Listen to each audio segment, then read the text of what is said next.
tout ça c'est gelé. Vous voyez, ça là, je l'ai complètement presque. Il y a peut-être que celui-là qui va démarrer. Vous voyez, celle-là aussi. Tout ça c'est gelé. Voilà. Donc là il y a du mal. Hein. Là il y a. Ah oui. Là, c'est vraiment... Bernard cultive vignes, céréales et abricots dans le nord de la Drôme, à Clérieux. Aujourd'hui, il reçoit une visite hors du commun.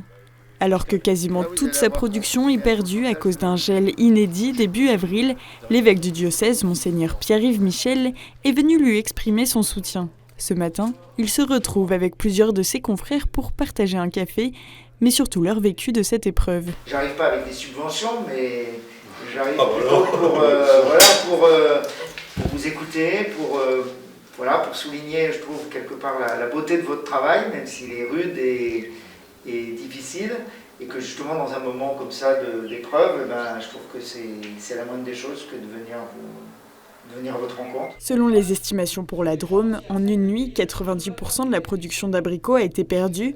Pour la vigne, les pertes sont plus faibles, mais aussi conséquentes. On semble seul. On pleure ensemble. Dans cette épreuve, la visite organisée de l'évêque est un réconfort. Ah, moi je veux le remercier d'être venu me voir. J'ai été complètement étonné qu'on m'appelle. Il m'a appelé un soir en toute simplicité. Vraiment, je trouve que votre démarche a beaucoup de valeur et a beaucoup de richesse et de simplicité. Et je vous remercie. Voilà. C'est une autre image de l'Église dans sa simplicité qui est importante. Voilà. Ça tombe tout là.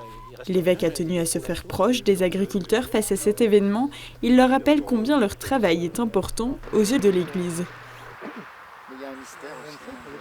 Tout simplement pour leur dire mon soutien, leur dire que leur métier est très précieux pour toute la société. Et je sais que c'est douloureux pour eux de se rendre compte que finalement ils n'arrivent pas à vivre de leur travail. Et qu'en plus dans des séries comme ça d'accumulation de la grêle, le gel, etc., il y a de quoi des fois se décourager. Cultiver, c'est d'abord prendre soin de cette planète qui nous est confiée. C'est du coup pouvoir rendre gloire au Créateur et découvrir qu'entre cultiver et rendre un culte, eh bien, il y a des liens. Et que c'est un peu dans la ligne de tout ce que nous avons réfléchi avec les évêques sur cultiver la terre, se nourrir, toutes les questions autour de l'écologie intégrale. Mais en fait, ils le vivent, ils le mettent en pratique. Dans les discussions, monseigneur Michel n'hésite pas à leur parler de l'écologie intégrale et de l'encyclique du pape François, Laudato Si. C'est le cas chez Hervé Miachon à Moras. Sa production de pommes, poires, abricots et cerises n'a pas été épargnée par le gel.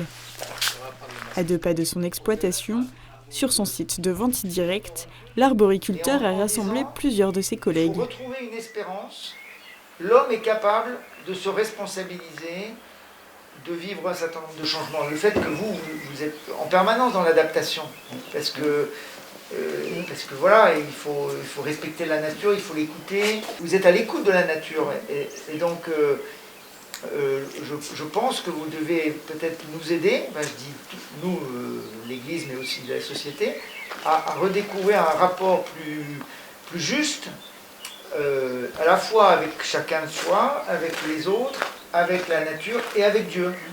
Et le fait de vraiment... C'est énorme ce qui a en gel. Ouais.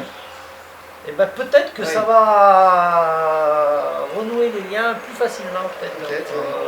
Pour les cultivateurs, prendre soin de la nature et travailler ensemble est important. Les premiers, on a besoin de cette nature et donc on est, on va dire, d'autant plus, respectueux de l'environnement.